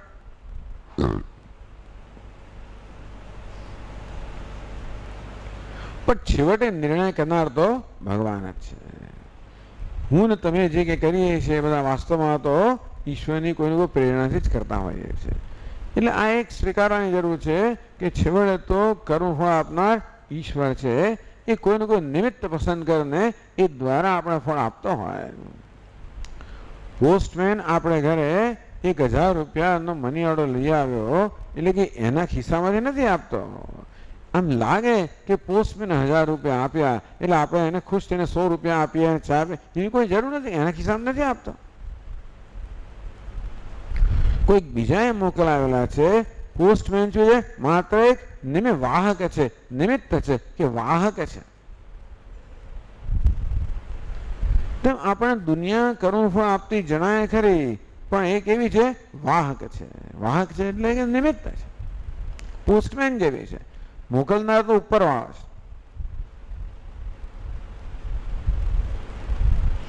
છે. એક झोली में फूल भरे हैं, एक झोली में कांटे.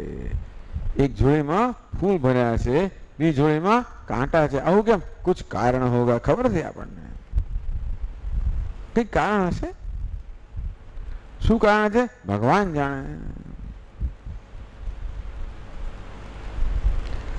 પણ ભગવાન જાણતો હશે, માટે કશું યોગ્ય કારણ હોવું જોઈએ. એ પ્રકારનો એક ભગવાનમાં વિશ્વાસ કે શ્રદ્ધા જો હોય તો જ આપણે કર્મફળ ઈશ્વર પાસે આવે છે એવું તો સ્વીકારી શકીએ જ્યારે ભગવાનમાં શ્રદ્ધા હોય.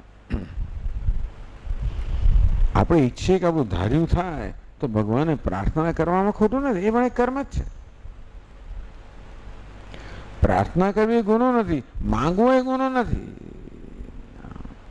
પ્રાર્થના કરીને માંગવામાં કઈ ગુનો નથી.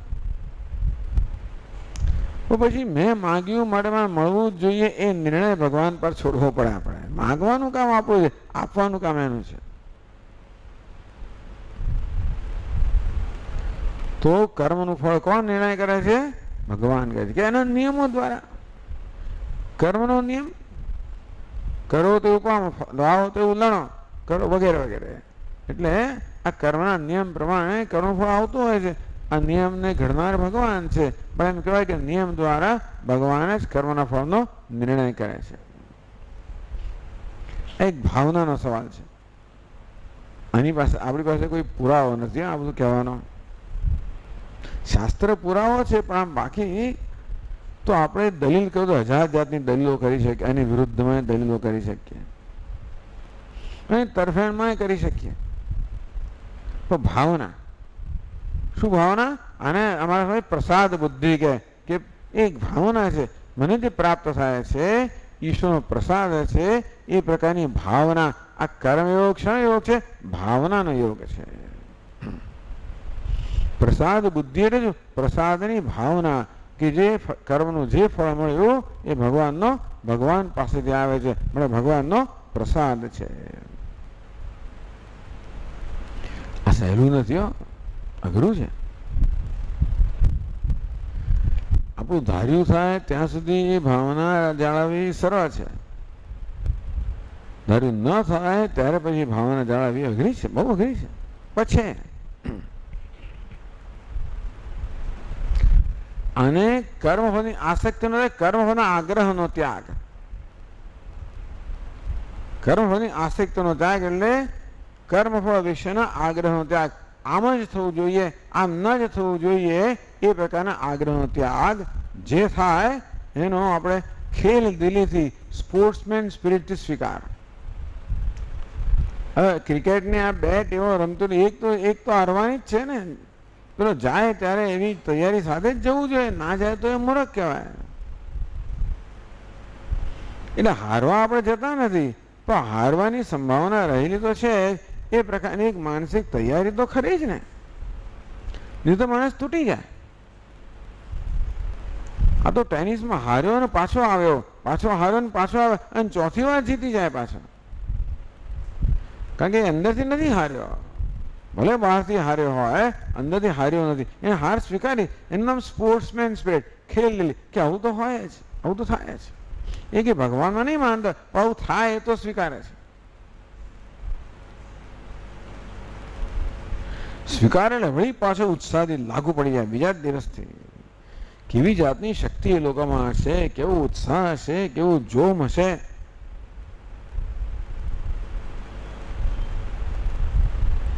કે આ વખતે ફરી વાર, એ વખતે ફરી વાર, ને જીતતા હોય છે લોકો.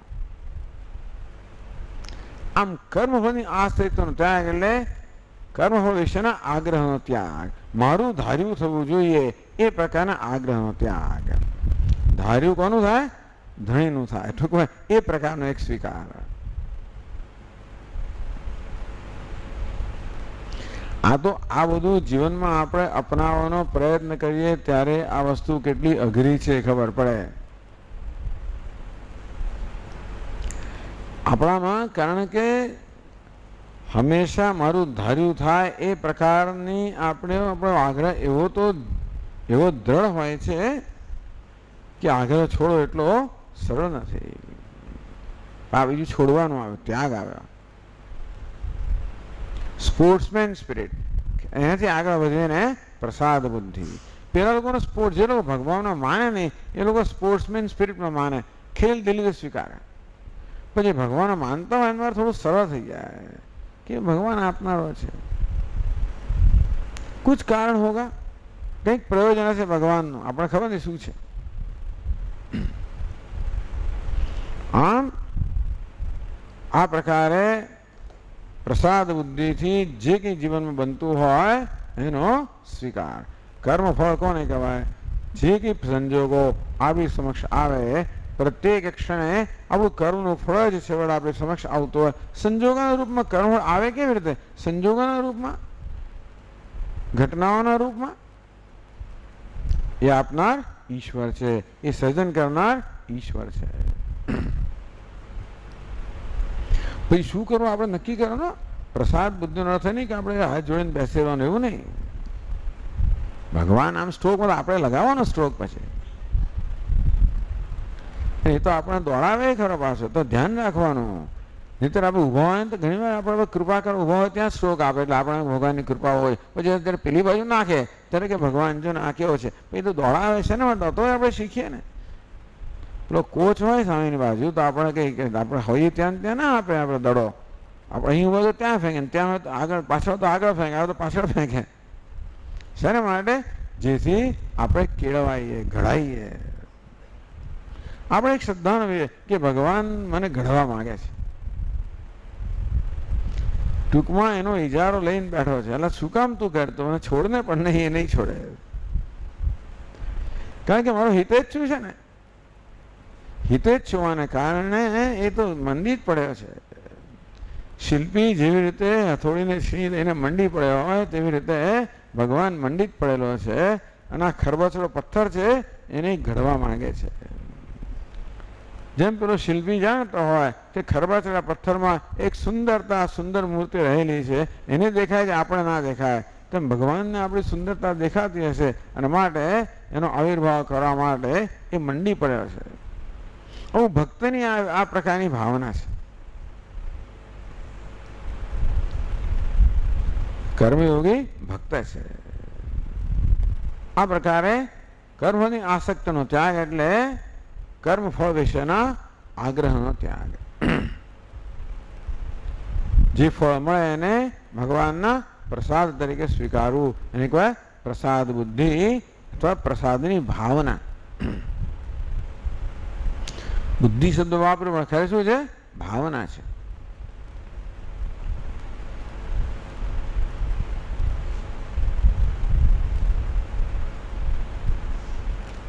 પણ સ્વામીજી આટલું દુઃખ આપે છે ભગવાન, એમાં વળી ક્યાં એની કૃપા ક્યાં રહી છે? ભગવાન તો હંમેશા હિતે જ છું, આપણો કૃપા કરનાર, તો આટલું દુઃખ આપતો એની કૃપા એમાં ક્યાં રહી? એ પણ માત્ર શ્રદ્ધાનો જ વિષય છે. કે ઘણી વાર કડક થવું પડે, ક્રૂર થવું પડે, બહારથી ક્રૂર થવું પડે, અંદરથી ભલે કરુણતા હોય પણ બહારથી ક્રૂરતા હોય. ભગવાન, હું આપણી વાત નથી કરતો, હું તો ભગવાનની વાત કરું છું. આપણે તો બહારથી ક્રૂર અંદરથી ક્રૂર હોય એવું બની શકે, પણ ભગવાન છે એ બહારથી ક્રૂર જણાતો હોય પણ અંદરથી કેવો કૃપાળો હોય. એ પ્રકારની શ્રદ્ધા, એ પ્રકારની શ્રદ્ધાથી સ્વીકાર. એમાં શું થાય? એને કારણે આપણા પેલા આવેગો છે ને એ આવેગો કાબુમાં રહે. ને તરત આપણો ક્રોધ બહાર આવે, આપણું ધાર્યું ન થાય, ક્રોધ તરત બહાર આવે. આ તો શક્ત નહોતી હવે છોડું પ્રાક શરીર બધો જે કામ અને ક્રોધ ને લોભના આવેગને ખાળે છે. ક્યારે ખાળે? આ પ્રસાદ ભગવાનને આપણે જીવનમાં લાવીએ તો જ આ વસ્તુ ધીમે ધીમે આપણાથી છૂટે, નહીં તો ના છૂટે.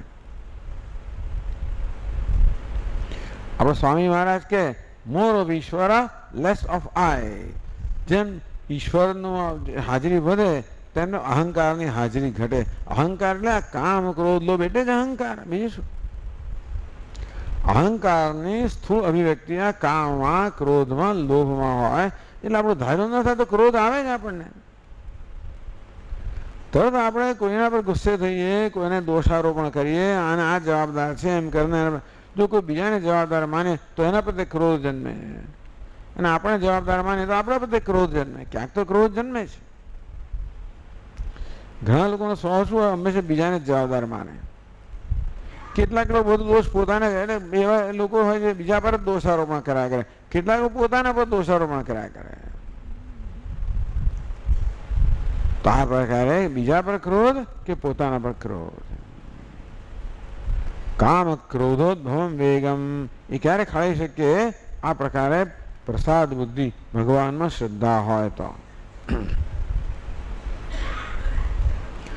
તો આસક્તિનો ત્યાગ એટલે કર્મફળ, એટલે કર્મફળ જ્યારે આપણામાં આ પ્રકારના આવેગો જન્મમાં સફળ ના થાય. બાકી એ તો કર્મફળનું બટન દબાવતું હોય છે. દરેક સંજોગ આવે ને આપણું બટન દબાવે. જીવનમાં જે સંજોગો આવતા હોય, ઘટનાઓ બનતી હોય, વ્યક્તિઓ આવતી, શું કરે? બટન દબાવે. શેનું બટન દબાવે? કામનું, ક્રોધનું, લોભનું બટન દબાવે. મારો પુરુષાર્થ ક્યાં આવે? એ ભલે બટન દબાવે પણ એનો વશ ના થવો. આ રીતે કર્મફળની આસક્તિનો કે આગ્રહના ત્યાગથી આપણે ધીમે ધીમે આપણા આંતરિક આવેગોના કાબુમાંથી મુક્ત થતા જઈએ. આપણે છૂટતા જઈએ, મુક્તિ પ્રાપ્ત કરતા જઈએ. બંધન કોને કહેવાય? આ કામ, ક્રોધ કે રાગ દ્વેષના આવેગને વશ થવું નામ જ બંધન. આપણે કોઈ દોરડાથી તો બાંધ્યા નથી ને. આમ તો આપણે સ્વતંત્ર છીએ ને. જેને મત આપો એને આપો, ના આપો તો છૂટ પણ આપી ને કે તમે નકારાત્મક મત પણ આપી શકો છો કે પેલા એવું નથી જ નહીં, નહીતર કે ન આપું, કોઈને મત ના આપું. જા હા હા હા નરોદ્યા બાબા એટલે કોઈને મત ના આપો. પણ એવો કાયદો આવશે કે ભાઈ આ તો નહીં જોઈએ મને, એવું પણ આપણે કહી શકીએ કે નહીં? આ જોઈએ એનો મત આપો, આ ના જોઈએ ખબર નથી.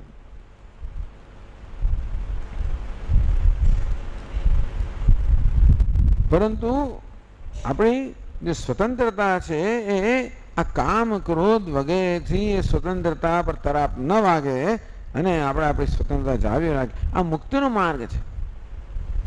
સ્વચ્છંદતાનો માર્ગ હવે સ્વતંત્રતાનો માર્ગ છે. સ્વચ્છંદતા મુક્તિ નથી. ભલે ને બહુ મોટો બધો સરમુખત્યાર, ભલે ને આખી દુનિયા કોઈ નિયંત્રણમાં નથી. આપણે એમ લાગે એ તો સરમુખત્યાર એ નિયંત્રણમાં જ છે. એના પોતાના ક્રોધ ને લોભના નિયંત્રણમાં એ હોય જ છે. બધી કેટલી સરમુખત્યાર છે, બધી તૂટી ગઈ ને, બધા નષ્ટ થઈ ગયા લોકો. બહારથી નષ્ટ કરનાર, અંદરનો નષ્ટ કરનાર છે જ પેલો દુર્યોધન. નષ્ટ કરનાર કોણ?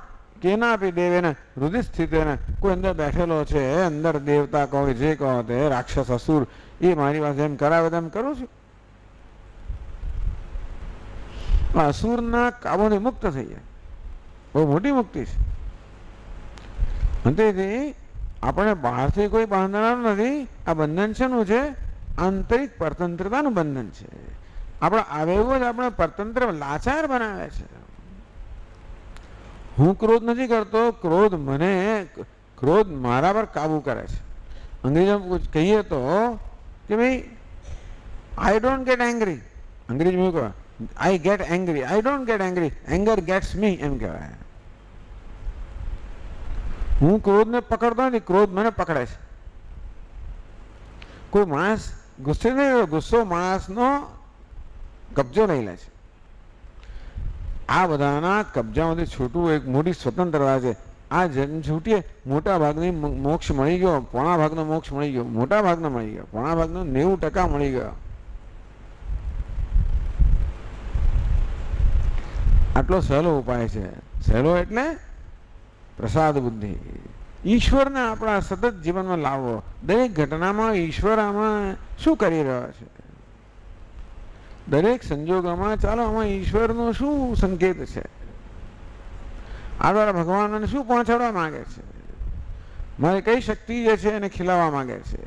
મારી કઈ નબળાઈ છે એને દૂર કરવા માંગે છે? ભગવાન કે કરવા માગતો હશે એ પ્રકારે આપણે ધારો કે દરેક વસ્તુને મૂલવાનો પ્રયત્ન તો કંઈ શીખીશું.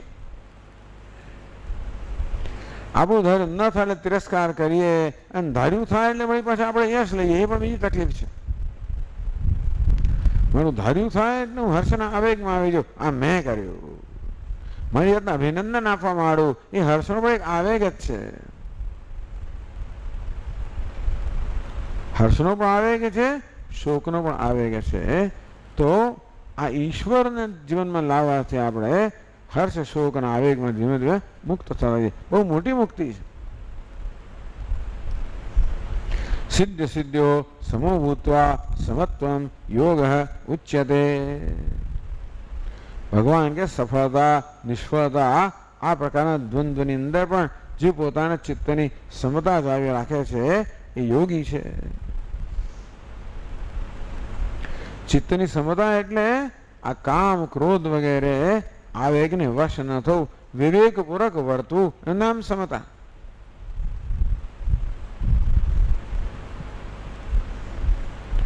તો આ આગળના લેવલ, આગળના સ્તરનો ત્યાગ થયો, આગ્રહનો ત્યાગ. ચાલો આસક્તિ ના સમજીએ તો આગ્રહનો ત્યાગ, અપેક્ષાઓનો ત્યાગ, માંગણીનો ત્યાગ. જો જેટલા આગ્રહ છોડીએ, અપેક્ષાઓ છોડીએ, માંગણીઓ છોડીએ, એટલા આપણે ઓછા દુઃખી થઈએ. જેટલા ઓછા દુઃખી થઈએ એટલા વધારે સુખી થઈએ, એવું છે. બધું દુઃખ આવે છે શેમાંથી? અપેક્ષાઓથી આવે. અપેક્ષા પૂરી ન થાય એટલે નિરાશા જન્મે અને વળી આપણે ગુસ્સે થઈ જઈએ કે શોકમગ્ન થઈ જઈએ, દુઃખી થઈ જઈએ. આ આસક્તિ અપેક્ષા છે ને. મેં કર્મ કર્યું મારે અમુક થવું જોઈએ, અપેક્ષા જ છે ને. આમ અપેક્ષાઓનો ત્યાગ એટલે આપણા સંબંધમાં અપેક્ષાઓનો ત્યાગ કરીએ. એ ભગવાને જ આપેલું છે બધું.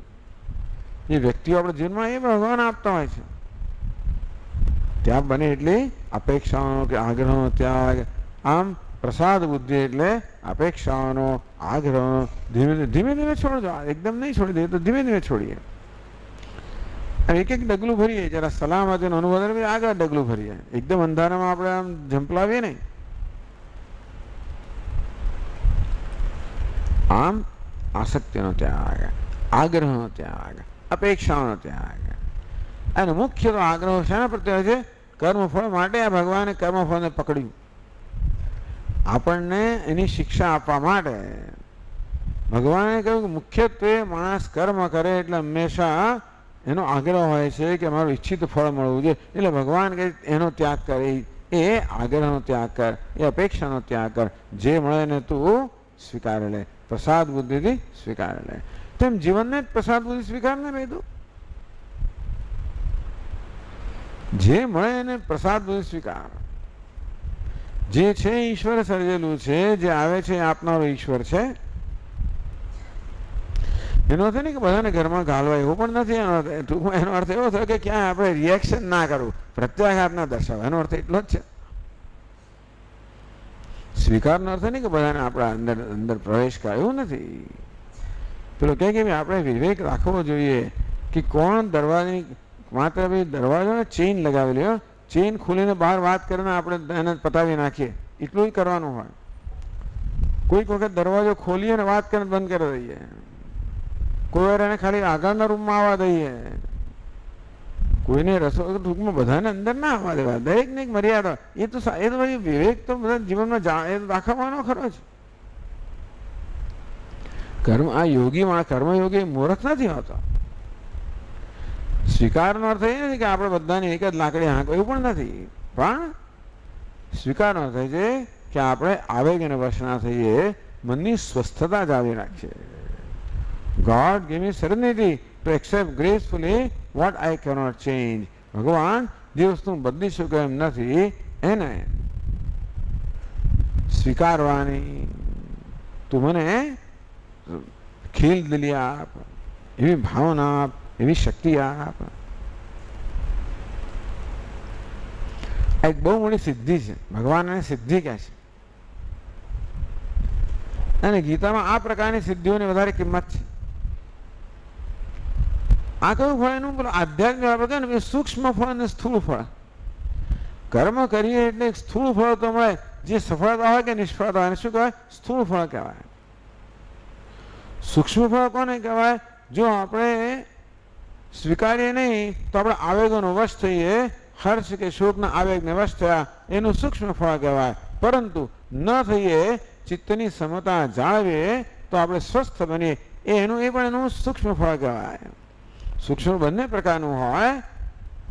આપણને હિત કરનારું હોય, આપણું અહિત કરનારું હોય. યોગ્ય ભાવના હોય તો આપણું હિત થાય, યોગ્ય ભાવના ના હોય તો અહિત થાય.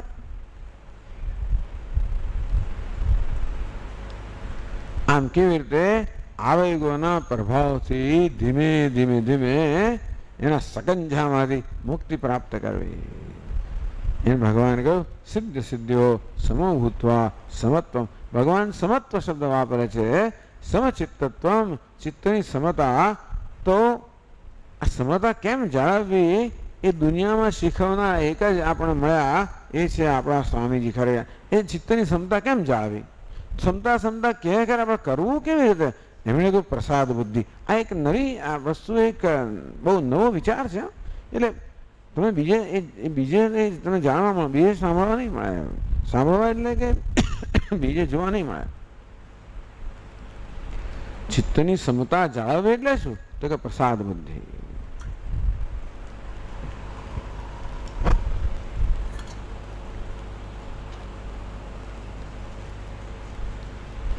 સમત્વમ યોગ, ભગવાનની ચિત્તની સમતા એટલે યોગ, એટલે પ્રસાદ બુદ્ધિ એટલે યોગ. ટૂંકમાં ઈશ્વર જ્યાં સુધી ના આવે ત્યાં સુધી આ યોગ બને જ નહીં. સેક્યુલર યોગ નથી હોતો, હંમેશા ઈશ્વર અંદર આવે તો જ કર્મ યોગ બને, નહીં તો ના બને.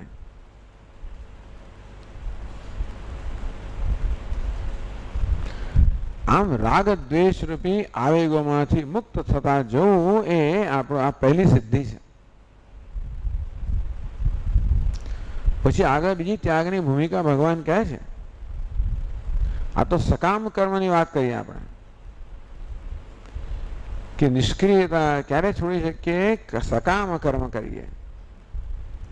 સકામ કર્મ કરવામાં પણ એક વસ્તુ ધ્યાન રાખવું કે આપણે આવેગો પ્રેરાયને અધર્મનું આચરણ ન કરીએ, આપણે ધર્મને મૂલ્યોને વળગી પ્રયત્ન કરીએ. બીજે પણ કહ્યું કે કામના પૂરી થાય કે ન થાય એને આપણે ઈશ્વરના પ્રસાદ રૂપે સ્વીકાર. કામના ન પણ પૂરી થાય, સિદ્ધિ એટલે કામના પૂરી થવી, અસિદ્ધિ એટલે કામના પૂરી ન થવી. સિદ્ધ સિદ્ધિઓ સમભૂતવા, કામના પૂરી થાય કે ન થાય સમાનતા પ્રસાદ બુદ્ધિ.